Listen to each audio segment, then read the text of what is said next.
পাল্টাপাল্টি অভিযোগে ডাকসু নির্বাচন ঘিরে উত্তাপ, শিক্ষার্থীদের বাড়িতে গিয়ে ভোট চাওয়ায় ক্ষোভ। ইশতেহার বাস্তবায়নের শপথ ছাত্রদলের, জাল ভোট ঠেকাতে সতর্ক প্রশাসন।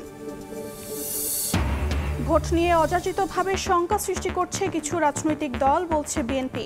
ফেব্রুয়ারিতেই জাতীয় নির্বাচন ঠেকাতে পারবে না পৃথিবীর কোনো শক্তি, জানালেন প্রেস সচিব। সংসদীয় আসন বিন্যাসের প্রতিবাদে 2 জেলায় বিক্ষোভ, ব্রাহ্মণবাড়িয়ায় মহাসড়ক অবরোধ, পাবনায়ও আন্দোলন। নিয়ম মেনেই পুনর্নির্ধারণের দাবি ইসির।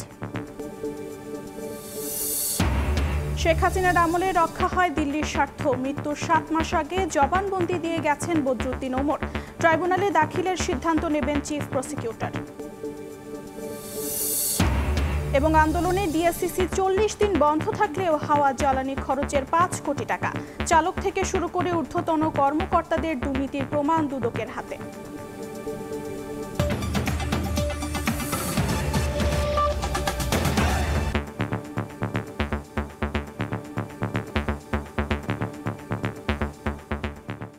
প্রবাসী সময়ের সঙ্গে আছি আমি অর্চিতা শেরসিন।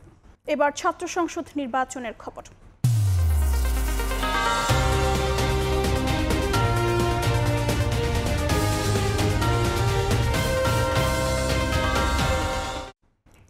পাল্টাপাল্টি অভিযোগে ডাকসু নির্বাচন ঘিরে উত্তাপ। রাজনৈতিক দলের নেতারা শিক্ষার্থীদের বাড়ি বাড়ি গিয়ে এবং ফোন করে ভোট চাইছেন বলে অভিযোগ করেছে ছাত্র শিবির, ছাত্রদল ও স্বতন্ত্র প্যানেল প্রার্থীরা। এদিন ছাত্রদল সমর্থিত প্যানেলের প্রার্থীরা 18 দফা ইশতেহার বাস্তবায়নের শপথ করেন। আর সুষ্ঠু ভোট হওয়া নিয়ে শঙ্কা নেই জানিয়ে নির্বাচন কমিশন বলছে জাল ভোট ঠেকাতে সতর্ক তারা। ঢাকা বিশ্ববিদ্যালয় কেন্দ্রীয় ছাত্র সংসদ, ডাকসু ও হল সংসদ নির্বাচনের প্রচারণার শেষ দিনে প্রার্থীদের ব্যস্ততাও তুঙ্গে। ভিসি চত্বর, মল চত্বর, কলাভবন সহ ক্যাম্পাসের বিভিন্ন এলাকায় ভোটারদের কাছে নিজেদের লিফলেট বিলি করেন প্রার্থীরা। সমাজবিজ্ঞান অনুষদের রোববার প্রচারণায় আসেন ছাত্র শিবির সমর্থিত ঐক্যবদ্ধ শিক্ষার্থী জোট প্যানেলের ভিপি পদপ্রার্থী সাদিক কায়েম। ভোটারদের ফোন করে একটি দলের পক্ষে ভোট দেওয়ার জন্য চাপ প্রয়োগ করা হচ্ছে বলে অভিযোগ করেন তিনি। বিভিন্ন দলীয় পরিচয় বলে তাদেরকে ফোন দেওয়া হচ্ছে, এর মাধ্যমে শিক্ষার্থীরা আতঙ্কিত অনুভব করছে। তো আমরা যে বলছি একটা স্বতঃস্ফূর্ত নির্বাচন, সেই স্বতঃস্ফূর্ত নির্বাচনের পথে এগুলো হচ্ছে অন্তরায়। কার্জন হলে প্রচারণায় ব্যস্ত সময় পার করেন স্বতন্ত্র শিক্ষার্থী ঐক্য প্যানেলের প্রার্থীরা।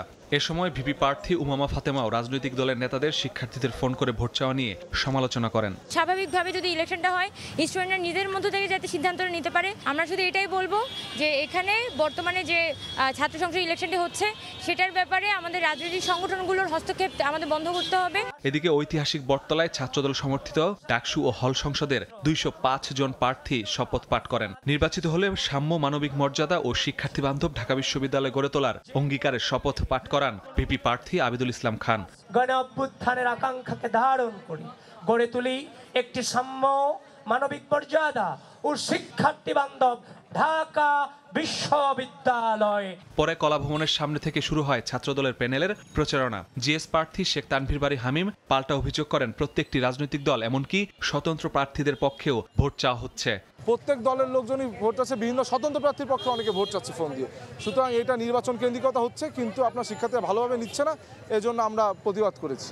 মধুর ক্যান্টিনে সংবাদ সম্মেলনে রাজনৈতিক দলের প্রার্থীদের ভোট চাওয়ার সমালোচনা করেন বাম ছাত্র সংগঠন সমর্থিত প্রতিরোধ পর্ষদের জিএস প্রার্থী মেঘমল্লার বসুও। আর বৈষম্য বিরোধী শিক্ষার্থী সংসদ প্যানেলের ভিপি প্রার্থীর অভিযোগ, ভোট ইঞ্জিনিয়ারিং এর মাধ্যমে একটি পক্ষকে জেতানোর পায়তারা চলছে। নির্বাচন কমিশনটা কারসাজি করতেছেন, ভোট কেন্দ্রগুলোকে নিয়ে তারা একটা ইঞ্জিনিয়ারিং করতেছেন। এই ইঞ্জিনিয়ারিংটা একটা পক্ষের স্বার্থের দিকে যাচ্ছে। বিএনপি এবং জামাতের যে নেতাকর্মীরা আছে তারা জেলায় জেলায়, থানায় থানায়, পর্যায়ে আলাদা আলাদা করে ভোট চাচ্ছেন এবং যেই শাসানির ব্যাপারটি, সেই শাসানোর ব্যাপারটি করছেন, এগুলি নিন্দাজনক। পরে সিনেট ভবনে সংবাদ সম্মেলন করে নির্বাচন কমিশন জানায়, জাল ভোটার তৈরির আশঙ্কায় সতর্ক কমিশন। রাজনৈতিক দলের ফোনে ভোট চাওয়া প্রভাব ফেলবে না নির্বাচনে। সংবাদ আসছে আর কি বিভিন্ন কর্নার থেকে, জাল ভোট কোথাও কোথাও তৈরি হচ্ছে। তাদেরকে প্রতিহত করার জন্য বিভিন্নভাবে তাদেরকে চেক করে, তাদের পরিচয় নিশ্চিত করে আমরা তাদেরকে ভোট কেন্দ্রে ঢুকাবো। ডাকসু নির্বাচন নিয়ে মধুর ক্যান্টিনে সংবাদ সম্মেলন করে ভোট নির্বিঘ্ন করতে 10 দফা সুপারিশ করে বিশ্ববিদ্যালয় শিক্ষক নেটওয়ার্ক। মাসুদুর রহমান, সময় সংবাদ, ঢাকা। এদিকে শেষ দিনের প্রচারণা শেষে মধুর ক্যান্টিনে সংবাদ সম্মেলন করেছে ছাত্র শিবির সমর্থিত ঐক্যবদ্ধ শিক্ষার্থী জোট। সম্মেলনে ডাকসু নির্বাচনের সার্বিক পরিস্থিতি নিয়ে কথা বলেন নেতারা। এ সময় ঐক্যবদ্ধ শিক্ষার্থী জোট জয়ী হলে জয় হবে দেশের মানুষের বলে মন্তব্য করেন তারা। আমাদের প্যানেল থেকে প্রত্যেকটা প্রার্থীরা হলে হলে যাওয়া হয়েছে, ডোর টু ডোর যাওয়া হয়েছে। শিক্ষার্থীদের প্রত্যেকটা যেমন আমরা সবগুলো হলে যখন গিয়েছি, রুমে রুমে গিয়েছি, শিক্ষার্থীরা আমাদেরকে ওয়েলকাম করেছে, তাদের সাথে কথা হয়েছে, তাদের কথাগুলো শুনেছি, আমরা নোট নেওয়ার চেষ্টা করেছি, আমাদেরও ইশতেহার চিন্তা তাদেরকে শেয়ার করেছি। বেশ স্বতঃস্ফূর্ত রেসপন্স আমরা পেয়েছি। আমাদের খাদ্যের অনিরাপত্তা থাকবে না, স্বাস্থ্যের অনিরাপত্তা থাকবে না, এবং আমাদের অনাবাসিক যে শিক্ষার্থীরা আছে তাদের পরিবহন নিয়ে তাদের ভাবতে হবে না, উন্নত পরিবহন থাকবে এবং আমাদের বোনদের জন্য একটা নিরাপদ ক্যাম্পাস হিসেবে গড়ে উঠবে। তো সেই ধরনের একটি স্বপ্নের ক্যাম্পাস বিনির্মাণ না হওয়ার আগ পর্যন্ত আমরা থামব না। এদিকে আর মাত্র 2 দিন প্রচারণার সুযোগ পাবেন ডাকসু নির্বাচনের প্রার্থীরা। প্রতিটি হল, ক্লাসরুম, ক্যাফেটেরিয়া ও বিভিন্ন অনুষদে সরব উপস্থিতি তাদের। 9 দফা নির্বাচনী ইশতেহার ঘোষণা করেছে ছাত্র শিবির সমর্থিত প্যানেল। আর উৎসব মুখর পরিবেশে শেষ হলো ডাকসু নির্বাচনে মনোনয়নপত্র জমাদান। প্যানেল ঘোষণা করেছে ছাত্রদল ও শিবির।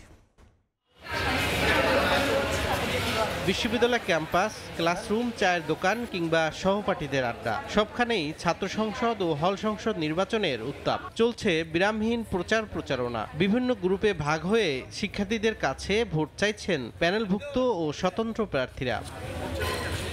ডাকসু নির্বাচন ঘিরে শেষ মুহূর্তের প্রচারণায় সরগরম জাহাঙ্গীরনগর বিশ্ববিদ্যালয়। এক হল থেকে আরেক হল, ক্যাফেটেরিয়া ও বিভিন্ন অনুষদ চষে বেড়াচ্ছেন প্রার্থীরা। তবে শনিবার রাতে সম্প্রীতি ঐক্য পর্ষদের ভিপি প্রার্থী অমর্ত্য রায়ের প্রার্থিতা বাতিলের ঘটনাকে ষড়যন্ত্র হিসেবে দেখছেন বাম স্বতন্ত্র প্রার্থীরা। যাচাই বাছাই প্রক্রিয়া যেটা ছিল সেটা স্বচ্ছ হয়নি, সুন্দর হয়নি, এই ধরনের প্রশ্ন কিন্তু আমাদের মনে ওঠে। বিকেলে 9 দফা ইশতেহার ঘোষণা করে ছাত্র শিবিরের পক্ষ থেকে সমন্বিত শিক্ষার্থী জোট প্যানেল। প্রশাসনিক আধুনিকায়ন ও পরিবহন সেবা।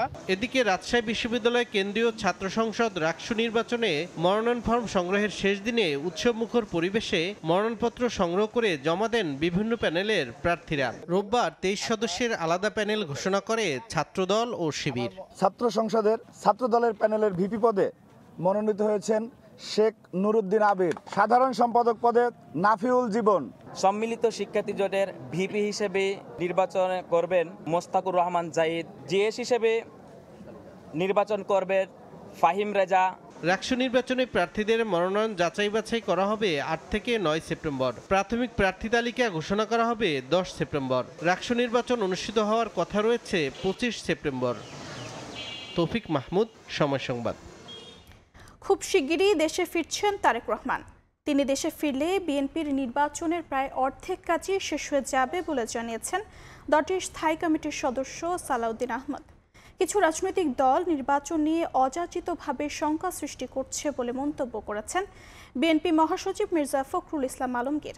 রাজধানী ও ঠাকুরগাঁওয়ে আলাদা অনুষ্ঠানে কথা বলেন দুই নেতা।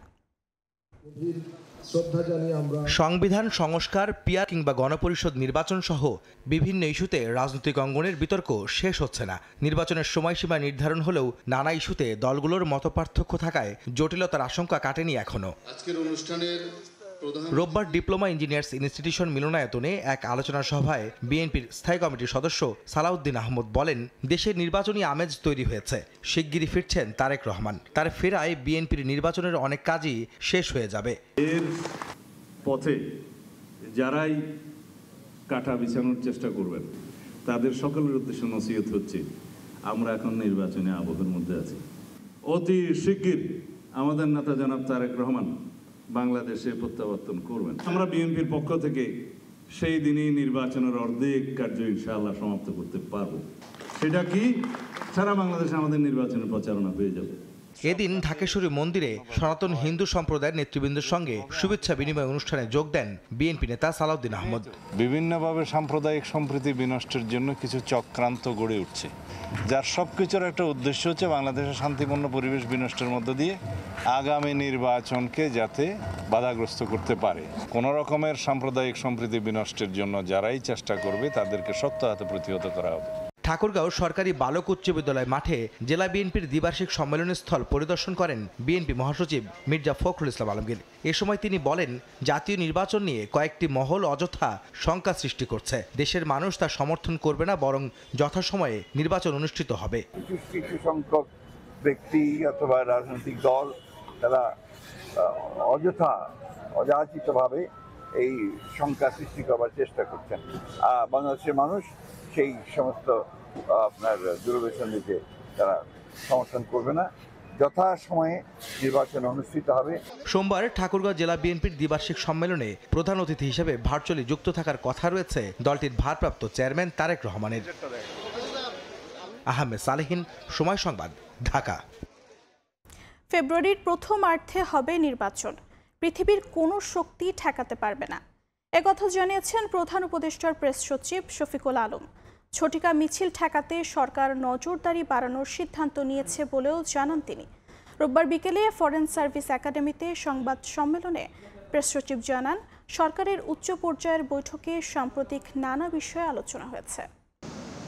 এ অবস্থায় সার্বিক পরিস্থিতি খতিয়ে দেখতে রোববার প্রায় 1 ডজন উপদেষ্টা ও সরকারের প্রতিনিধিকে নিয়ে উচ্চ পর্যায়ের বৈঠকে বসেন প্রধান উপদেষ্টা ডক্টর মোহাম্মদ ইউনূস। বৈঠক শেষে ফরেন সার্ভিস একাডেমিতে প্রধান উপদেষ্টার প্রেস উইংয়ের ব্রিফিং হয়। এ সময় জানানো হয়, রাজবাড়ির ঘটনায় জড়িত 7 জনকে গ্রেফতার করা হয়েছে, যাদের মধ্যে 2 জন স্থানীয় আওয়ামী লীগের রাজনীতির সঙ্গে জড়িত।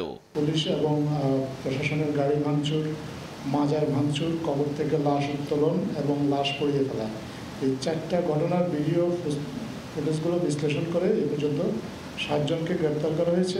নিরাপত্তা পরিস্থিতি বিঘ্নিত করতে পরাজিত শক্তি মাঠে নেমেছে জানিয়ে প্রেস সচিব শফিকুল আলম জানান, ঝটিকা মিছিল রোধে নজরদারি বাড়ানোর সিদ্ধান্ত নিয়েছে সরকার। ফেব্রুয়ারিতেই জাতীয় নির্বাচন হবে বলেও জানান তিনি। ফেব্রুয়ারির প্রথমার্ধের মধ্যে নির্বাচন হবে, পৃথিবীর কোনো শক্তি নাই এই নির্বাচনকে ঠেকাতে পারে। পতিত পরাজিত ফ্যাসিবাদী শক্তি বেপরোয়া হয়ে পড়ছে। এর ফলে তারা দেশের সার্বিক শান্তি শৃঙ্খলা বিনষ্ট করার জন্য, গণতান্ত্রিক অগ্রযাত্রাকে ব্যাহত করার জন্য সকল শক্তি নিয়ে মাঠে নামছে। এটা একটা জাতীয় নিরাপত্তা ইস্যু হয়ে দাঁড়িয়েছে। দেশের সার্বিক নিরাপত্তার সাথে কাউকে ন্যূনতম ছাড় দেওয়া হবে না। পল্লী বিদ্যুৎ সমিতির সমস্যা সমাধানে 2টি কমিটি গঠন করা হয়েছে উল্লেখ করে প্রেস সচিব জানান, বিদ্যুৎ সরবরাহ বিঘ্নিত বা গ্রাহক সেবা ব্যাহত হলে সরকার কঠিন ব্যবস্থা নিতে বাধ্য হবে। পলিটিক্যাল পার্টিগুলোর সাথে সবসময়। আতাউর কাউসার, সময় সংবাদ, ঢাকা। নির্বাচন কমিশনের সংসদীয় আসন পুনর্বিন্যাসের প্রতিবাদে সরব ব্রাহ্মণবাড়িয়া ও পাবনাবাসী মহাসড়ক অবরোধ করে বিক্ষোভ সমাবেশ ও মিছিল করেছেন 2 জেলার বাসিন্দারা। নির্বাচন কমিশনের সংসদীয় আসন পুনর্বিন্যাস করায় ফুঁসে উঠেছে ব্রাহ্মণবাড়িয়া ও পাবনাবাসী। সড়ক অবরোধ করে বিক্ষোভ করেন তারা।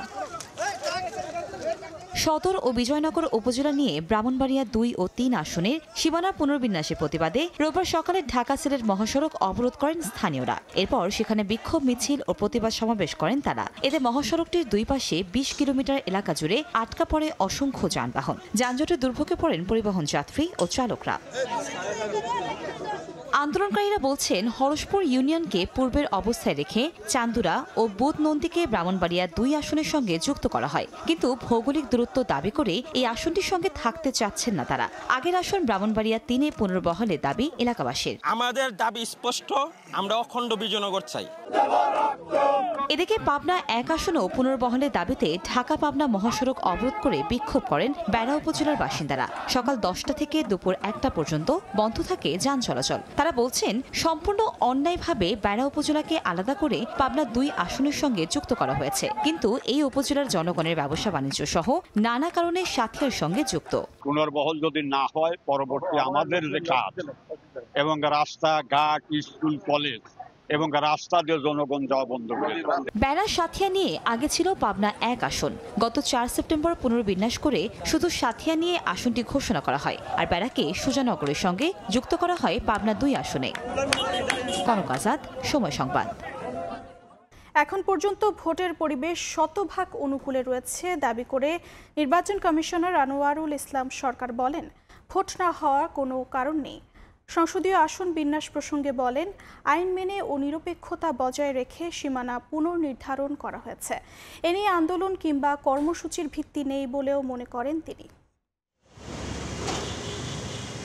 জাতীয় নির্বাচন সামনে রেখে 300 আসনের সীমানা চূড়ান্ত করে বৃহস্পতিবার গেজেট প্রকাশ করে নির্বাচন কমিশন, কিন্তু তা মানতে নারাজ বেশ কয়েকটি আসনের বাসিন্দারা। মোট কয়টি আসনের সীমানা পুনর্নির্ধারণ করা হয়েছে রোববার তার হিসেব জানতে চাইলে কমিশনার আনোয়ারুল ইসলাম সরকার জানান, আপাতত তার জানা নেই। এই সংখ্যাটা এক্স্যাক্টলি আমি এখনো ক্যালকুলেশন করি নাই। বলেন, আইন মেনে ও নিরপেক্ষতা বজায় রেখে সীমানা পুনর্নির্ধারণ করা হয়েছে। সীমানা বদলাতে আন্দোলন কিংবা কর্মসূচির কোনো ভিত্তি নেই। কমিশনের কর্তৃত্ব দিনে গৃহীত কোনো কার্যধারা বা কৃত কোনো কাজকর্মের বৈধতা সম্পর্কে কোনো আদালতে বা অন্য কোনো কর্তৃপক্ষের নিকট কোনো প্রশ্ন উত্থাপন করা যাইবে না। কমিশন যেটি করেছে চুলচেরা বিশ্লেষণ করে চূড়ান্ত গেজেট প্রকাশ করেছে। কমিশন মনে করে সর্বোচ্চ সতর্কতা এবং বিচক্ষণতার মাধ্যমে নিরপেক্ষভাবে এই কাজটি শেষ করেছে। ভোটের পরিবেশ নিয়ে ইসির অবস্থান জানতে চাইলে কমিশনার বলেন, এখনো শতভাগ অনুকূলে রয়েছে।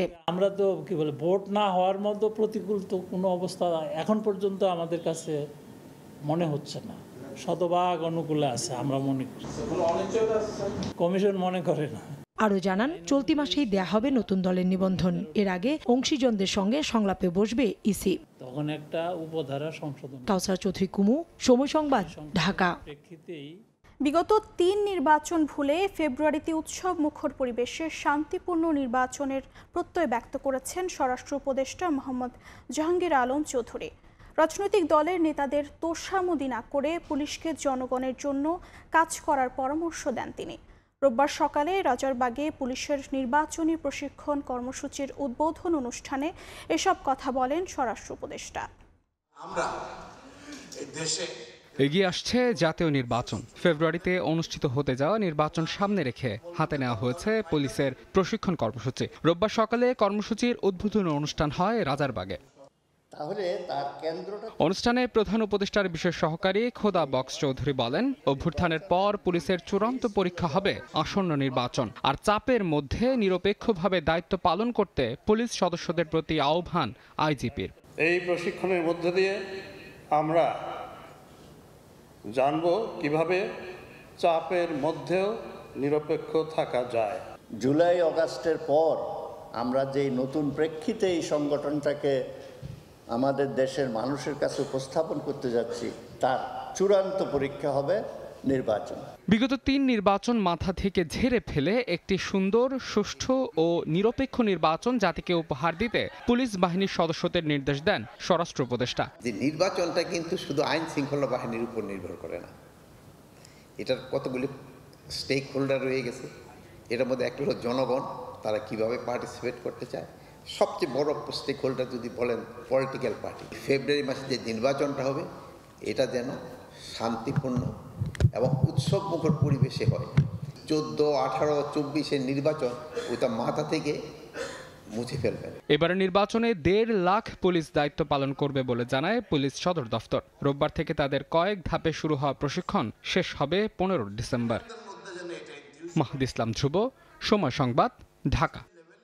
প্রবাসের সময় আরও থাকছে। রাতের আকাশে বিরল মহাজাগতিক দৃশ্য, নিজ উজ্জ্বলতা হারিয়ে ফুটে উঠল রক্তিম লাল চাঁদ।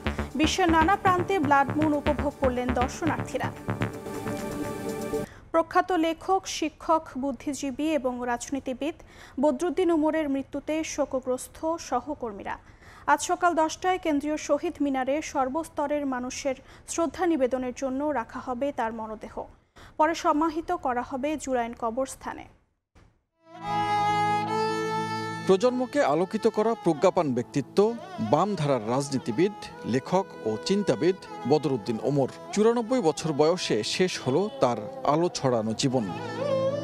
রোববার সকালে রূপনগরের বাসায় অসুস্থ হয়ে পড়লে বদরুদ্দিন ওমরকে নেওয়া হয় বাংলাদেশ স্পেশালাইজড হাসপাতালে। পরে চিকিৎসকরা তাকে মৃত ঘোষণা করেন। হাসপাতালে ছুটে আসেন তার সহকর্মী, সহযোদ্ধা ও শুভাকাঙ্ক্ষীরা। বাংলাদেশের ভবিষ্যৎ রাজনীতি, ইতিহাস, সমাজ চিন্তা, তাকে পরিবর্তন করার যে চিন্তা যারাই করবেন, বদরুদ্দিন ওমরের কাছে তাদের ঋণ থাকতে হবে এবং বদরুদ্দিন ওমরের কাজের কাছে তারা ফিরবেন বারে বারেই। কারণ তিনি এই সমাজের, দেশের ইতিহাসের এবং এই দেশের রাজনীতির তো বটেই যে বিশ্লেষণ করেছেন, সেটা পরিবর্তনের লক্ষ্যে। তার মৃত্যুতে শোক জানিয়েছেন বিএনপির ভারপ্রাপ্ত চেয়ারম্যান তারেক রহমান। পরিবারকে সমবেদনা জানাতে আসেন স্থায়ী কমিটির সদস্য আমির খসরু মাহমুদ চৌধুরী। বলেন, তার চিন্তা, দর্শন, রাজনীতিতে তার বিশ্লেষণ সংকটে জনগণের কাজে লেগেছে। ওনার কথার মধ্যে কোনো সময় স্বচ্ছতার বাইরে উনি কিছু বলেন না। যেটা বিশ্বাস করেছেন, যেটা জেনেছেন, দেশপ্রেমিক হিসেবে উনি সোজা কথাগুলো সোজা সাপটাভাবে বলছেন এবং ওনার রাজনৈতিক বিশ্লেষণ সবসময় বাংলাদেশের পক্ষে, বাংলাদেশের জনগণের পক্ষে। বেলা 12:15টার দিকে তার লাশবাহী ফ্রিজিং গাড়ি বাসায় নিয়ে যাওয়া হয়। সোমবার সকাল 10টায় বদরুদ্দিন ওমরের মরদেহ নেওয়া হবে কেন্দ্রীয় শহীদ মিনারে। পরে জুরাইন কবরস্থানে বাবার কবরের পাশে সমাহিত করা হবে। ঢাকা বিশ্ববিদ্যালয়ে খণ্ডকালীন শিক্ষকতা দিয়ে শুরু, পরে রাজশাহী বিশ্ববিদ্যালয়ে সমাজবিজ্ঞান বিভাগ প্রতিষ্ঠা করেন বদরুদ্দিন ওমর। তার হাত ধরেই রাষ্ট্রবিজ্ঞান বিভাগও যাত্রা। স্বাধীনতা পুরস্কার সহ বেশ কিছু পুরস্কারে ভূষিত হলেও কোনো পুরস্কারই তিনি গ্রহণ করেননি। সানবীর রূপল, সময় সংবাদ, ঢাকা। শেখ হাসিনার মামলায় 2 নম্বর সাক্ষী ছিলেন বামপন্থী রাজনৈতিক লেখক ও গবেষক বদরুদ্দিন ওমর। মৃত্যুর আগে ট্রাইব্যুনালের তদন্ত কর্মকর্তার কাছে দেয়া জবানবন্দিতে তিনি বলেন, ভারতের নীলনকশায় নির্মিত শেখ হাসিনার পুরো শাসনামলে রক্ষা করা হয়েছিল দিল্লির স্বার্থ। আওয়ামী লীগের কার্যক্রম দেশের রাজনীতি, অর্থনীতি ও সংস্কৃতি বিরোধী। প্রসিকিউশন বলছে, তার জবানবন্দি ট্রাইব্যুনালে গ্রহণ করার আবেদন করা হবে কিনা সে সিদ্ধান্ত নেবেন চিফ প্রসিকিউটর। মৃত্যুর আগে শেখ হাসিনার বিরুদ্ধে ট্রাইব্যুনালে সাক্ষ্য দিতে চেয়েছিলেন লেখক গবেষক বদরুদ্দিন ওমর। এবছরের 14ই ফেব্রুয়ারি তদন্ত কর্মকর্তার কাছে জবানবন্দিও দিয়েছিলেন তিনি। রেকর্ড করা হয় ভিডিও জবানবন্দিও। এতদিন তার সুস্থতার অপেক্ষায় ছিল প্রসিকিউশন। তদন্ত কর্মকর্তার কাছে 6 পৃষ্ঠার জবানবন্দিতে শেখ হাসিনার দুঃশাসনের নানা চিত্র তুলে ধরেছিলেন বদরুদ্দিন ওমর। বলেছিলেন, জুলাই গণঅভ্যুত্থানের পর আওয়ামী লীগ শুধু ক্ষমতা থেকেই বিতাড়িত হয়নি, মানুষের বিশ্বাস থেকেও বিতাড়িত হয়েছে। ভারতের সহায়তায় দেশে অন্তর্ঘাতমূলক তৎপরতা চালানোর চেষ্টা করলেও রাজনৈতিক দল হিসেবে আওয়ামী লীগের পুনরুত্থান অসম্ভব বলেও ভবিষ্যৎবাণী করে গেছেন তিনি। মুক্তিযুদ্ধের চেতনা ও সাম্প্রদায়িক বয়ানের আড়ালে কর্তৃত্ববাদ ও লুটপাট শেখ হাসিনার শাসনের অন্যতম বৈশিষ্ট্য ছিল বলেও জবানবন্দিতে উল্লেখ করেছেন বদরুদ্দিন ওমর। মুক্তিযুদ্ধের চেতনাকে পারিবারিক সম্পত্তি বানানো হয়েছিল, রাষ্ট্রীয় নিয়ন্ত্রণে দুর্নীতিকে সাংগঠনিক নীতি হিসেবে দাঁড় করানো হয়েছিল বলেও জবানবন্দিতে উল্লেখ করেন তিনি। শেখ হাসিনার বিরুদ্ধে জুলাই গণহত্যার মামলায় 2 নম্বর সাক্ষী ছিলেন বদরুদ্দিন ওমর। তদন্ত কর্মকর্তার কাছে দেয়া জবানবন্দিতে তিনি আরও বলেন, ভারতের স্বার্থ রক্ষায় নিয়োজিত ছিলেন শেখ হাসিনা। তার শাসন ব্যবস্থা ছিল ভারতের নীল নকশায় নির্মিত। আওয়ামী লীগকে নিষিদ্ধ করার প্রশ্নে জবানবন্দিতে বদরুদ্দিন ওমর বলে গেছেন, দলটির কার্যক্রম দেশের রাজনীতি, অর্থনীতি ও সংস্কৃতি বিরোধী। প্রসিকিউশন বলছে, তদন্ত কর্মকর্তার কাছে দেয়া জবানবন্দিকে সাক্ষ্য হিসেবে গ্রহণে ট্রাইব্যুনালে আবেদন করা হবে কিনা সেই সিদ্ধান্ত নেবেন চিফ প্রসিকিউটর। আন্তর্জাতিক অপরাধ ট্রাইব্যুনাল আইনের 19-2 ধারায় যে কোনো সাক্ষী ইনভেস্টিগেশন অফিসারের কাছে সাক্ষ্য প্রদানের পরে ট্রায়াল স্টেজে যদি উনি মারা যান, এটা যদি ট্রাইব্যুনাল নিশ্চিত হন যে উনি মারা গেছেন, তখন প্রসিকিউশনের আবেদনের প্রেক্ষিতে এই আয়োর কাছে দেয়া জবানবন্দি ট্রাইব্যুনাল সাক্ষ্য হিসেবে গ্রহণ করতে পারেন, এরকম সুযোগ এই আইনে আছে। কিন্তু প্রসিকিউশন এখনো সিদ্ধান্ত নেয়নি যে আদৌ ওনার সাক্ষ্য এইভাবে ট্রাইব্যুনালে উপস্থাপন করবেন কিনা। আন্তর্জাতিক অপরাধ ট্রাইব্যুনালে তদন্ত কর্মকর্তার কাছে দেয়া জবানবন্দিকে অতীতে সাক্ষ্য হিসেবে গ্রহণের নজির রয়েছে। আফজাল হোসেন, সময় সংবাদ, ঢাকা। ঢাকার সিএমএম আদালতে বিচারকের সামনে সাংবাদিক মারধরের ঘটনায় ক্ষমা চাইলেন অভিযুক্ত আইনজীবী মহিউদ্দিন মাহি। রোববার বিকেলে ঢাকা আইনজীবী সমিতির 2য় ট্রাইব্যুনালের শুনানিতে বিনা তর্কে দোষ স্বীকার করেন তিনি। এর আগে মারধরের ঘটনার প্রতিবাদে কারওয়ান বাজারে মানববন্ধন করেন গণমাধ্যম কর্মীরা। বলেন, আদালতে সাংবাদিকের ওপর হামলা গণমাধ্যমের স্বাধীনতার ওপর আঘাত। 4 সেপ্টেম্বর দুপুরে ঢাকার সিএমএম আদালতের ম্যাজিস্ট্রেট হাবিবুল্লাহ পিয়াসের আদালতে মারধরের শিকার হন সময় টেলিভিশনের প্রতিবেদক আসিফ মোহাম্মদ সিয়াম। প্রত্যক্ষদর্শীরা জানান, তুচ্ছ ঘটনায় আইনজীবী মহিউদ্দিন মাহির নেতৃত্বে সাংবাদিকদের হেনস্থা ও মারধর করা হয়। রোববার সকালে ঢাকা আইনজীবী সমিতিতে লিখিত অভিযোগ দেন হামলার শিকার সাংবাদিক আসিফ। বিকেলে ঢাকা আইনজীবী সমিতিতে দ্বিতীয় ট্রাইব্যুনালের শুনানিতে বিনা তর্কে অভিযোগ স্বীকার করে ক্ষমা চান আইনজীবী মহিউদ্দিন মাহি। আগামী 11 সেপ্টেম্বর আদেশের জন্য দিন ধার্য করা হয়। এদিকে ঘটনার প্রতিবাদে এদিন বেলা 11টার দিকে রাজধানীর কারওয়ান বাজারে মানববন্ধন করেন গণমাধ্যম কর্মীরা।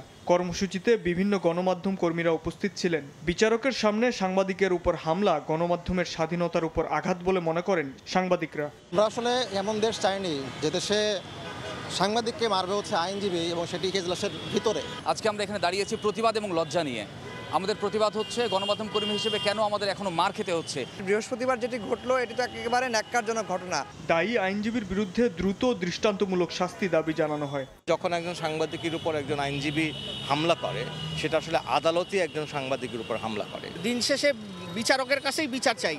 তো ওনার সামনে এরকম একটা ঘটনা ঘটলো কিন্তু এখন পর্যন্ত কোনো ব্যবস্থা নেওয়া হয়নি, এটা অত্যন্ত লজ্জাজনক। আপনি দিন শেষে আমার কাছে সব খবর চাবেন, আমার দেওয়া খবর নিয়ে আমাকেই আবার জ্ঞান দিবেন, কিন্তু আমি যখন বিপদে পড়বো আপনি কখনো এসে আমার পাশে দাঁড়াবেন না। কুচক্রির যে কার্যক্রম যা উদ্ভাসিত হয় এই সাংবাদিকদের মাধ্যমে, তারাই সাংবাদিকদেরকে প্রতিহত করার চেষ্টা করে চলেছে প্রতিনিয়ত। পেশাগত দায়িত্ব পালনে নিরাপত্তা নিশ্চিতের দাবি জানান গণমাধ্যম কর্মীরা। শাবাব ওয়াসি, সময় সংবাদ, ঢাকা। সরকার থেকে এখনও রোডম্যাপ ঘোষণা না করায় ক্ষোভ প্রকাশ করেছেন প্রকৌশলী সংস্কার আন্দোলনকারীরা। তাদের অভিযোগ, আন্দোলনের সময় শিক্ষার্থীদের ওপর পুলিশের হামলার তদন্ত প্রতিবেদনও এখনও প্রকাশ করা হয়নি। রোববার সকালে প্রকৌশলী সংস্কার আন্দোলনের 3 দফা দাবির দ্রুত বাস্তবায়ন ও পুলিশি হামলার বিচার দাবিতে বিক্ষোভ মিছিলে এ অভিযোগ তোলেন তারা। মিছিলটি বুয়েট থেকে শুরু হয়ে শহীদ মিনার প্রদক্ষিণ করে প্রেস ক্লাবের সামনে এসে শেষ হয়। আন্দোলনকারীদের অভিযোগ, বিভিন্ন মহল থেকে তাদের নানা হুমকি দিলেও সরকার তা আমলই নেয়নি। এ সময় দাবি আদায় না হলে আবারও রাজপথে নামার কঠোর হুঁশিয়ারি দেন তারা। গত 28 আগস্ট একটি তদন্ত কমিটি গঠন করা হয় পুলিশের 3 সদস্য বিশিষ্ট, এবং ওখানে স্পষ্টভাবে বলা হয় কমিটি 3 কার্য দিবসের মধ্যে রিপোর্ট দিবে। আজ এতদিন হয়ে যাওয়ার পরেও কমিটি কোনো রিপোর্ট দেয়নি। পুলিশ হামলার কোনো বিচার আমরা দেখতে পাইনি। সরকারকে স্মরণ করিয়ে দিতে চাই, দেশের বৃহত্তর স্বার্থে ও জনদুর্ভোগের কথা চিন্তা করে আমরা আমাদের কর্মসূচি সীমিত করেছিলাম, কিন্তু আমাদের এই সংযমকে আমাদের দুর্বলতা ভাবার কোনো সুযোগ নেই। যেই ভাষায় কথা বললে সরকারের টনক নড়বে, সরকারের দৃষ্টি আকর্ষণ করবে, আমরা সেই ভাষাতেই কথা বলবো। আন্দোলনে 40 দিন কার্যক্রম বন্ধ থাকলেও ঢাকা দক্ষিণ সিটি কর্পোরেশনে 5 কোটি টাকার তেল খরচ দেখানো হয়েছে, যার প্রাথমিক সত্যতা পেয়েছে দুদক। তারা জানিয়েছে ড্রাইভার থেকে ঊর্ধ্বতন কর্মকর্তা পর্যন্ত দুর্নীতিতে জড়িত, যদিও সংশ্লিষ্ট পরিবহন বিভাগ এ বিষয়ে সদুত্তর দিতে পারেনি। বিএনপি নেতা ইশরাক হোসেনকে মেয়রের দায়িত্ব বুঝিয়ে দেওয়ার দাবিতে আন্দোলনের কারণে মে ও জুন মাসে 40 দিন নগর ভবনের কার্যক্রম বন্ধ ছিল। দুদকে আসা অভিযোগে বলা হয়, এ সময় অনেক কর্মকর্তা অফিসে না থাকলেও তাদের জন্য বরাদ্দ করা গাড়ির বিপরীতে প্রতিদিন 14 থেকে 15 লিটার তেল খরচ দেখানো হয়েছে। প্রতি মাসের মতো তখনও জ্বালানি খাতে খরচ দেখানো হয় প্রায় 5 কোটি টাকা। রোববার দুর্নীতির অভিযোগ খতিয়ে দেখতে অভিযান চালায় দুদকের সহকারী পরিচালক একরাম হোসেনের নেতৃত্বে 2 সদস্যের একটি দল। এ সময় নথিপত্র জব্দ ও ড্রাইভারদের জিজ্ঞাসাবাদে জ্বালানির বিলে অনিয়মের প্রাথমিক সত্যতা পান তারা। বিলটা যখন প্রাথমিকভাবে জমা দেওয়া হয়, সাবমিট করা হয়, তখন পরিবহন কর্মকর্তারা সেটা অনুমোদন করেন। এভাবেই হচ্ছে মানে স্তর বাই স্তর অথবা যে বলেন উপর পর্যন্ত সেটা নোটশিট পর্যন্ত অনুমোদন হয়ে দেন হচ্ছে বিলটা পাস হয়। তো প্রাথমিকভাবে মনে হচ্ছে যে এখানে ড্রাইভার থেকে শুরু করে ঊর্ধ্বতন যারা এখানে রয়েছেন সংশ্লিষ্ট কর্মকর্তা সবারই একটা যোগসাজশ রয়েছে বলে প্রাথমিক প্রতিবেদন হয়। অভিযানের সময় পরিবহন শাখার মহাব্যবস্থাপককে পাওয়া যায়নি, তবে সহকারী ব্যবস্থাপক জানান গড়মিলের কারণ জানাতে পারবেন কেবল ঊর্ধ্বতন কর্তৃপক্ষ। এটা আসলে আমাদের সংশ্লিষ্ট কর্মকর্তা যারা গাড়ি ইউজ করেন, স্যাররা আপনার জ্বালানি ইস্যু করেন, এটা স্যারদের বক্তব্য সবচেয়ে জরুরি। আমাদের যতটুকু সম্ভব আমরা যাচাই করি, তারপরে বলছি। দুদকের দল জানায় জব্দ করা নথি বিশ্লেষণ করে কমিশনে প্রতিবেদন দাখিল করা হবে। এর ভিত্তিতেই নেওয়া হবে পরবর্তী পদক্ষেপ। তাসলিম তৌহিদ, সময় সংবাদ, ঢাকা। প্রবাসের সময় আরও থাকছে।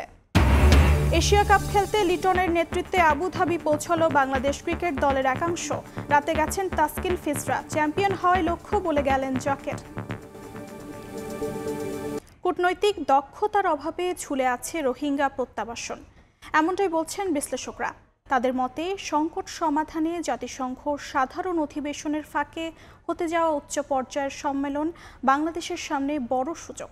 এছাড়া ডিসেম্বরে কাতারেও হওয়ার কথা রয়েছে আরেকটি বৈঠক। ফারুক ভুইয়া রবিনের রিপোর্ট। সামনের বছর ঈদের সময় যেন অনার বাড়ির মধ্যে তাই একত্রন। জাতিসংঘ মহাসচিবকে পাশে রেখে গত রোজায় আত্মবিশ্বাসের সঙ্গে এমন কথা শুনিয়েছিলেন প্রধান উপদেষ্টা ডক্টর ইউনূস। আরও একটি ঈদ আসতে বাকি আর 6 মাস, কিন্তু এ সময়ের মধ্যে নিজ ভিটেমাটিতে সত্যিই কি ফেরানো যাবে রোহিঙ্গাদের? সম্প্রতি কক্সবাজারে রোহিঙ্গা বিষয়ক অংশীজন সংলাপে নিরাপদ টেকসই প্রত্যাবাসনে 7 দফা প্রস্তাব তুলে ধরেন ডক্টর ইউনূস। বিশ্লেষকরা মনে করেন বৈশ্বিক নানা ঘটনা প্রবাহে চাপা পড়া রোহিঙ্গা ইস্যুকে আন্তর্জাতিক পরিসরে আবারও জাগিয়ে তুলতে ভূমিকা রাখবে এই 7 দফা। মোবিলাইজেশনটা লোকগুলো যাওয়ার জন্য আমরা কি করতে পারবো, অথবা যে ভূরাজনীতির কারণে এটা আটকা আছে সেই জায়গাটায় আমরা কোনো জটটা ছাড়াতে পারলাম কিনা, সেখানে তো কোনো পরিবর্তন লক্ষ্য করছি না। আপাতদৃষ্টিতে মনে হয় যে আমাদের ফরেন পলিসি আগেও যেরকম ছিল কিছুটা সেরকমই। একটি দাবি যেটা বলা হয়েছে রোডম্যাপের ব্যাপারে, এছাড়া বাকিগুলো আমরা অতীতেও শুনেছি। এটাকে একটু বলা যেতে পারে রিইনফোর্স করা। কক্সবাজারে অংশীজন সংলাপের ধারাবাহিকতায় জাতিসংঘের আয়োজনে 30 সেপ্টেম্বর নিউ ইয়র্কে হতে যাচ্ছে রোহিঙ্গা বিষয়ক উচ্চ পর্যায়ের সম্মেলন। আন্তর্জাতিক সম্প্রদায়ের সমর্থন, স্বেচ্ছায় নিরাপদ প্রত্যাবাসনের অনুকূল পরিবেশ তৈরি সহ সংকটের সামগ্রিক পর্যালোচনা এই সম্মেলনের লক্ষ্য। এছাড়া ডিসেম্বরে কাতারেও আরেকটি বৈঠক হওয়ার কথা রয়েছে। বিশ্লেষকরা মনে করেন কূটনৈতিক দক্ষতা দেখাতে পারলে উচ্চ পর্যায়ের এইসব সম্মেলন হতে পারে রোহিঙ্গা সংকট সমাধানের বড় সুযোগ। আমাদের যারা স্টেক হোল্ডার, যাদের সাথে আমাদের কাজ করা প্রয়োজন, তারা কিভাবে দেখছেন সেটাও তাদের সাথে সংযুক্ত হয়ে বুঝতে চেষ্টা করতে হবে, তবেই আপনি পরিবর্তন আশা করতে পারেন। প্রত্যাবাসনটা কিন্তু একটা অংশ।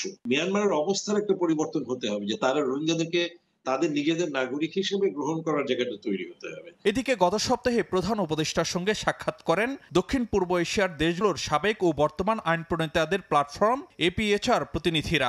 বৈঠকে রোহিঙ্গা ইস্যুতে বাংলাদেশ, চীন ও আসিয়ানভুক্ত দেশগুলোর সমন্বয়ে আন্তর্জাতিক সম্মেলন আয়োজনের প্রস্তাব দেন তারা। ফারুক ভুইয়া রবিন, সময় সংবাদ, ঢাকা। মানুষের জন্য কাজ না করলে রাজনীতিবিদদের আবারও জুলাই গণ অভ্যুত্থান দেখতে হবে বলে মন্তব্য করেছেন অর্থ উপদেষ্টা। এদিকে কিশোরগঞ্জের অল ওয়েদার সড়ক নিয়ে ক্ষোভ ছেড়েছেন জ্বালানি উপদেষ্টা। বলেন পানি নিষ্কাশন না হওয়ায় হাওর এলাকায় দেখা দিয়েছে জলাবদ্ধতা, বন্যা। কিশোরগঞ্জের ইটনা, মিঠামইন ও অষ্টগ্রাম উপজেলাকে যুক্ত করে হাওরের বুক চিরে নির্মিত হয়েছে 30 কিলোমিটার দৈর্ঘ্যের অল ওয়েদার সড়ক। প্রায় 900 কোটি টাকা ব্যয়ের এই প্রকল্প এখন গলার কাটা। অন্তর্বর্তী সরকার বলছে অল ওয়েদার সড়কের কারণে ঠিকমতো পানি নিষ্কাশন না হওয়ায় হাওর এলাকায় দেখা দিচ্ছে জলাবদ্ধতা, বন্যা। রোববার আগারগাঁওয়ে বিআইডিএস মিলনায়তনে নিজের লেখা বইয়ের মোড়ক উন্মোচন অনুষ্ঠানে অল ওয়েদার সড়ক নিয়ে ক্ষোভ উগরে দেন জ্বালানি উপদেষ্টা। আমাদের প্রাক্তন রাষ্ট্রপতি উনি একটা রাস্তা করছেন, রাস্তা কিন্তু খুব পপুলার। উনি একটা রাস্তা করছেন মিঠামইন ওইদিকে, ওই ইয়েটা করে ওই এলাকার 12টা বেজে গেছে। মানে ওখানে কি বলে যে পানি চলাচল করে না, সিলেট অঞ্চলে বন্যা হয়, মাছ মরে যাচ্ছে, ইভেন কৃষিও ধ্বংস হয়ে যাচ্ছে। অপ্রয়োজনীয় প্রকল্প বাদ এবং ব্যয় কাটছাট করে নিজের নিয়ন্ত্রণে থাকা 3 মন্ত্রণালয়ের 45,000 কোটি টাকা সাশ্রয় করার তথ্যও জানান জ্বালানি উপদেষ্টা। এ সময় রাজনৈতিক সদিচ্ছা ও সহযোগিতা ছাড়া কোনো সংস্কারই টেকসই হবে না বলে মন্তব্য করেন অর্থ উপদেষ্টা। ভবিষ্যতে আরেকটি জুলাই গণ অভ্যুত্থান ঠেকাতে রাজনৈতিক দলগুলোকে জনকল্যাণমুখী কাজ করার তাগিদ দেন তিনি।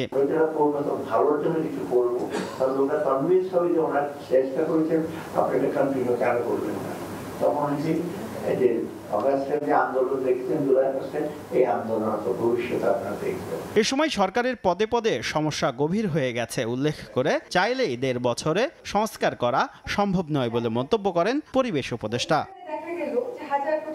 শুভ খান, সময় সংবাদ, ঢাকা। টেকসই প্রবৃদ্ধির জন্য দক্ষ জনশক্তি তৈরিতে কাজ চলছে বলে জানিয়েছেন বাণিজ্য উপদেষ্টা শেখ বশির উদ্দিন। রোববার দুপুরে রাজধানীর একটি হোটেলে এ কথা বলেন তিনি। উপদেষ্টা বলেন, বিদেশিদের কাছ থেকে বাণিজ্য সুবিধা আদায় খুব কঠিন ও চ্যালেঞ্জিং। এ বিষয়ে সক্ষমতা বাড়াতে হবে। যুক্তরাষ্ট্রের কাছ থেকে শুল্ক কমানোর আরও সুযোগ থাকলেও শেষ পর্যন্ত যতটুকু কমেছে তা সন্তোষজনক বলে মন্তব্য করেন তিনি।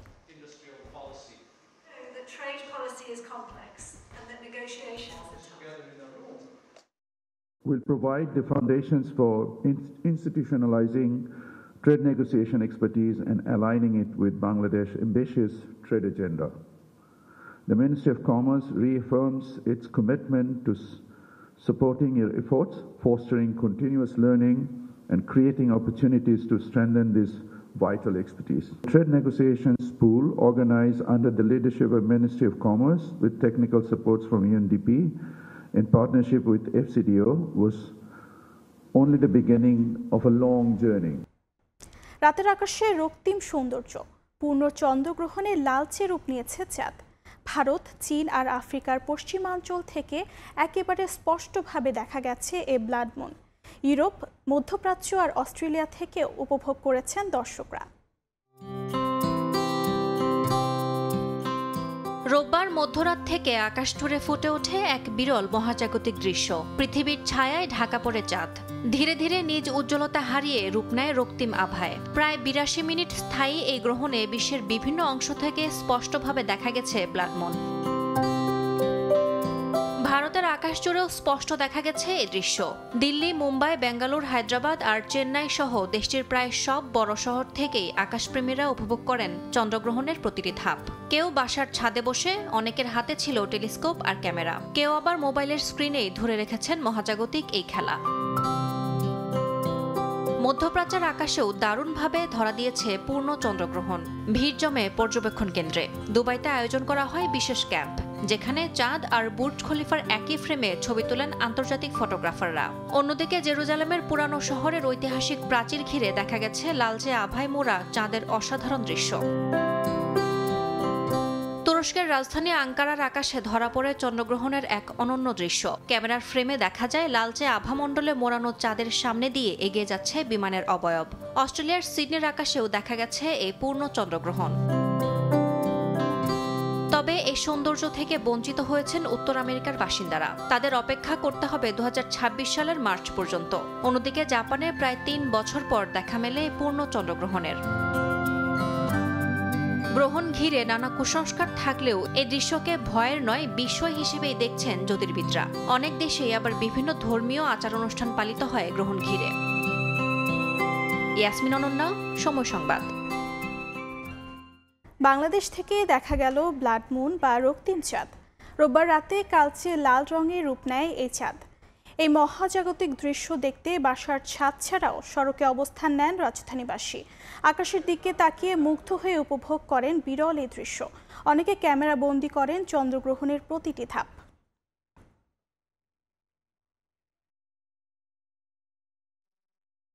আমি প্রথমে দেখলাম চাঁদটা পরিপূর্ণ, এখন নাকি চাঁদটাকে খেয়ে ফেলার মতো একটা গল্প শুনতাম আগে, এটাই দেখার জন্য আসছি বাস্তবে। আমার কাছেও খুব ভালো লাগতেছে বিষয়টা, আমিও ছোটবেলায় অনেক শুনছি। চন্দ্রগ্রহণ আসলে এভাবে দেখা হয় নাই, আজকে ফার্স্ট দেখলাম, ভালো লাগলো খুব। এটা আমাদের জন্য খুব উৎফুল্লতার একটা বিষয়। এটা আল্লাহ তাআলার একটা নিদর্শন, অনেক বড় একটা কুদরত।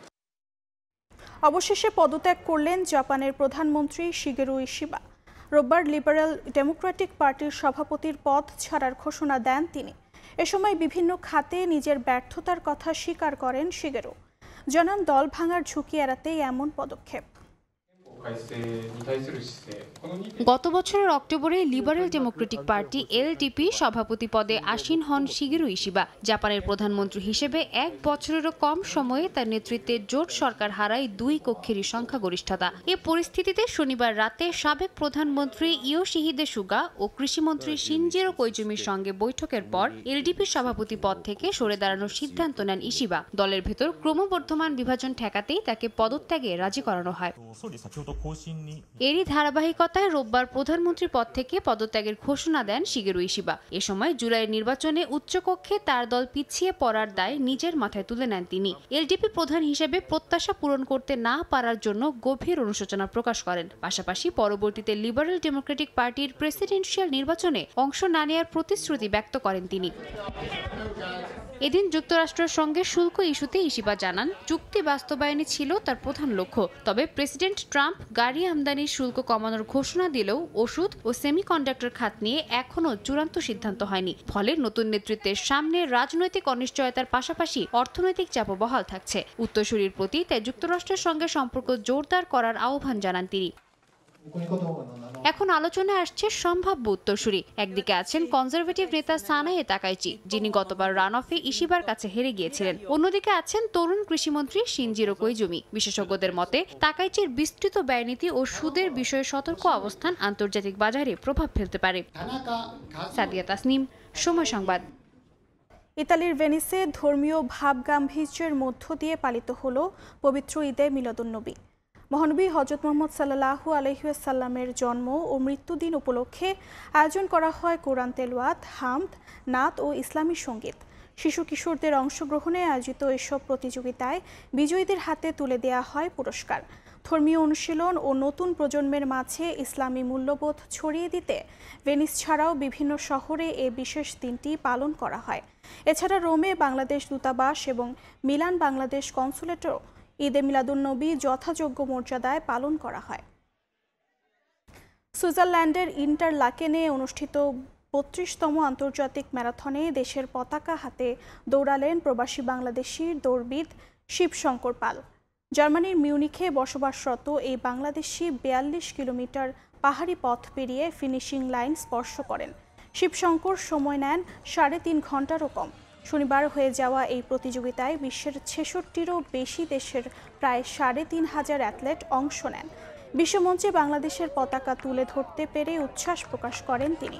জানান তার পরবর্তী লক্ষ্য ব্যক্তিগত ১৫০তম আন্তর্জাতিক ম্যারাথনের মাইল ফলক ছোঁয়া। জার্মানির বার্লিনে প্রবাসী দর্শকদের মুগ্ধ করলেন সঙ্গীতশিল্পী আরিফুর ইসলাম মিঠু। স্থানীয় সময় শনিবার শহরের একটি মিলনায়তনে আয়োজিত অনুষ্ঠানে নিজের অ্যালবামের বেশ কিছু গান পরিবেশন করেন তিনি।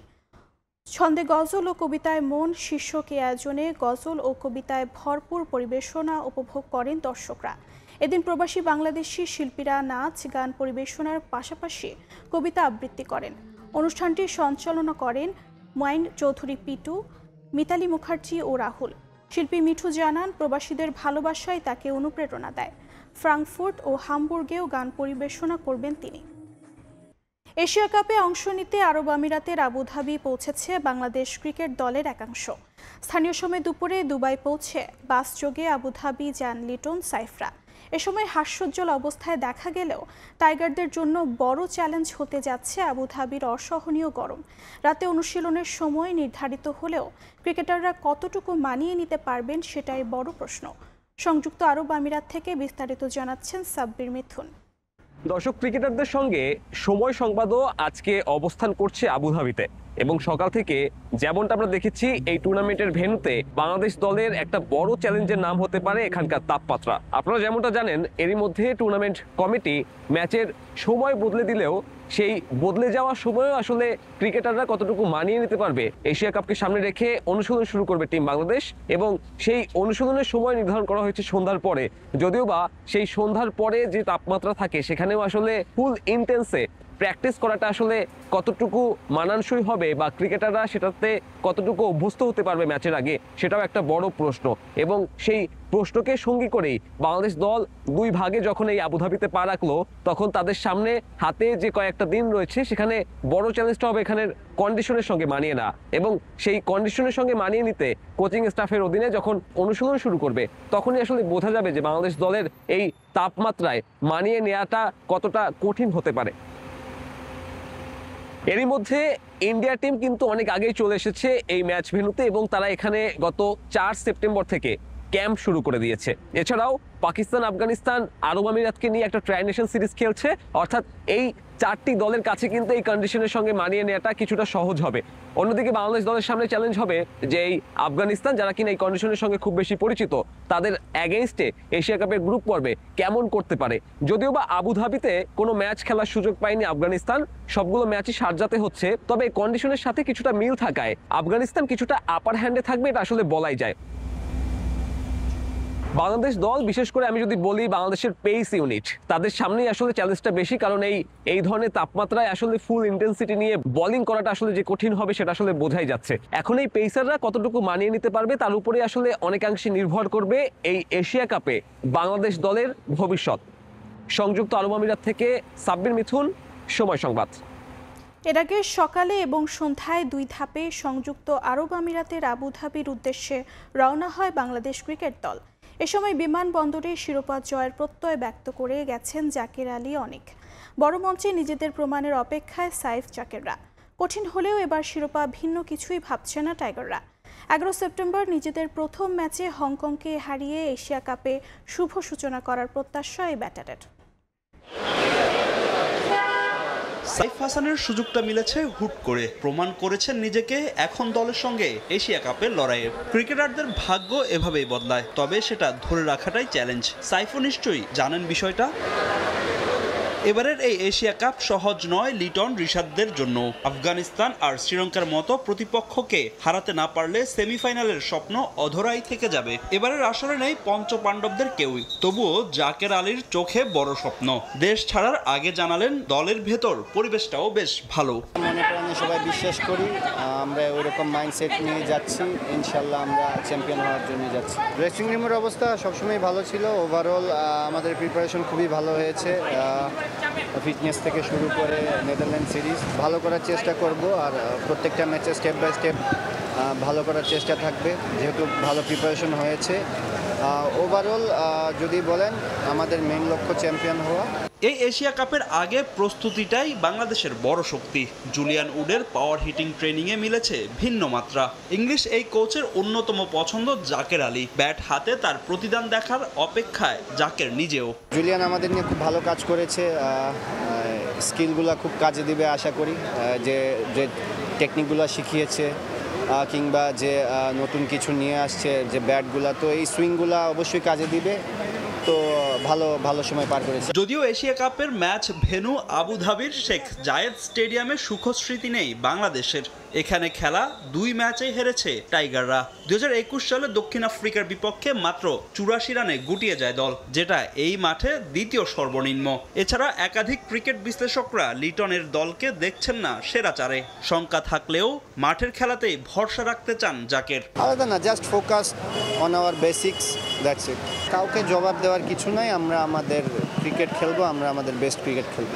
এদিকে রাতে দ্বিতীয় ধাপে দেশ ছাড়েন ক্রিকেট দলের বাকি সদস্যরা, যেখানে টাইগার পেস ইউনিটের 4 সদস্য তাসকিন, শরীফুল, মুস্তাফিজ, তানজিম সাকিব ছাড়াও ছিলেন allrounder Saifuddin. Head coach Phil Simmons, senior সহকারী কোচ সালাউদ্দিন এবং নাফিস ইকবালও দ্বিতীয় ধাপের ক্রিকেটারদের সঙ্গে গিয়েছেন। ফাহিম ইসলাম, সময় সংবাদ, ঢাকা। এ পর্যায়ে শীর্ষ সংবাদগুলো জানিয়ে দিচ্ছি আরেকবার। পাল্টাপাল্টি অভিযোগে ডাকসু নির্বাচন ঘিরে উত্তাপ। শিক্ষার্থীদের বাড়িতে গিয়ে ভোট চাওয়ায় ক্ষোভ। ইশতেহার বাস্তবায়নের শপথ ছাত্রদলের। জাল ভোট ঠেকাতে সতর্ক প্রশাসন। ভোট নিয়ে অযাচিতভাবে শঙ্কা সৃষ্টি করছে কিছু রাজনৈতিক দল, বলছে বিএনপি। ফেব্রুয়ারিতেই জাতীয় নির্বাচন, ঠেকাতে পারবে না পৃথিবীর কোনো শক্তি, জানালেন প্রেস সচিব। এবং শেখ হাসিনার আমলে রক্ষা হয় দিল্লির স্বার্থ। মৃত্যুর 7 মাস আগে জবানবন্দি দিয়ে গেছেন বদরুদ্দিন ওমর। ট্রাইব্যুনালে দাখিলের সিদ্ধান্ত নেবেন চিফ প্রসিকিউটর।